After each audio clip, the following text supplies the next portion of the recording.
the front office is managing this team, and they're gonna jam Edwin Diaz down our throats until they can't do it anymore. And the reason they're going to do that is because this is one of Brody's big acquisitions when Brody took over. General managers don't take over just to tread water. They want to make a name for themselves. They want to make trades.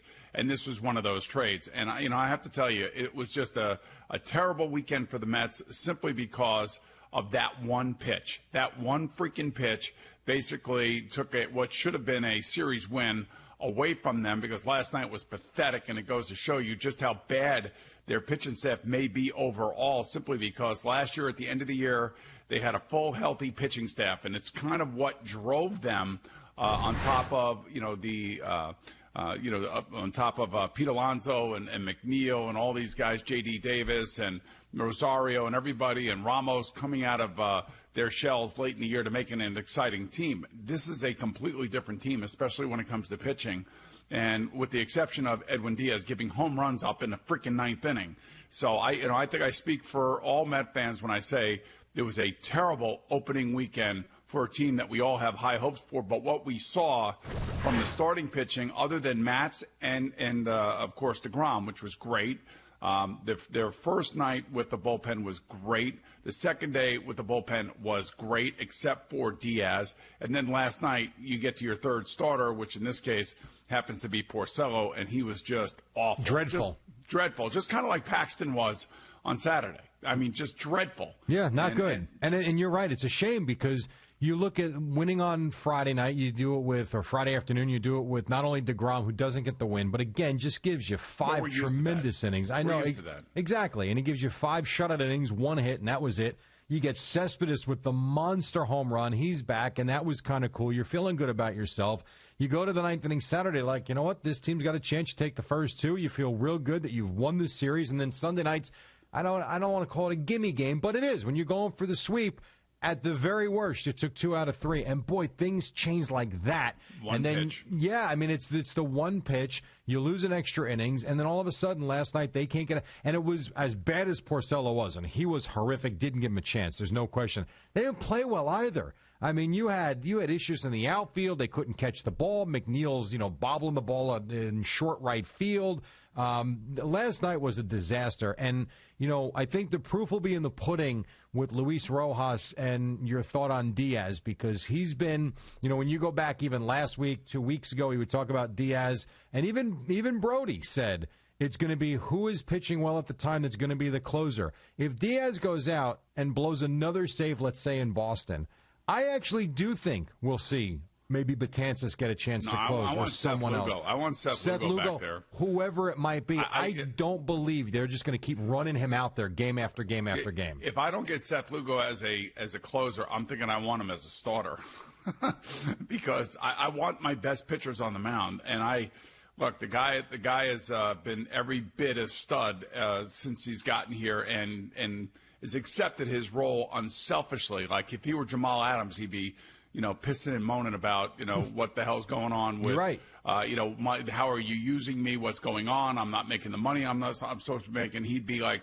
the total opposite of what Jamal Adams pulled here for the New York Jets. But I would just sit here and say, I'm going to give Edwin Diaz maybe 1 or 2 more times. Sure. And that is it. This is a 60-game season. I know it's a 16-game playoff pool, which means that, you could get off to a slow start and still make it into the playoffs and all that other stuff.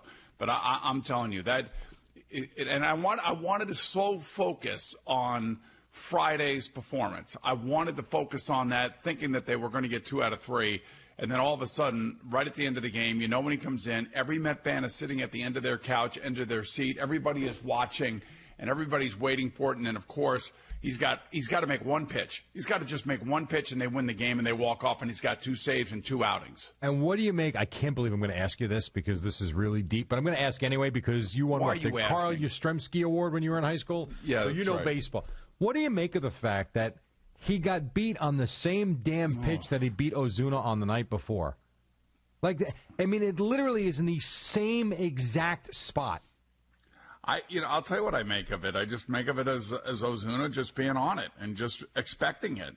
When you listen to these broadcasts, whether it be Ronnie Darling or David Cohn, they're always talking about pitching and location and all that other stuff, but what else they're talking about, and I remember this from, winning that Carl Yastrzemski Award, being 14-0 my senior year.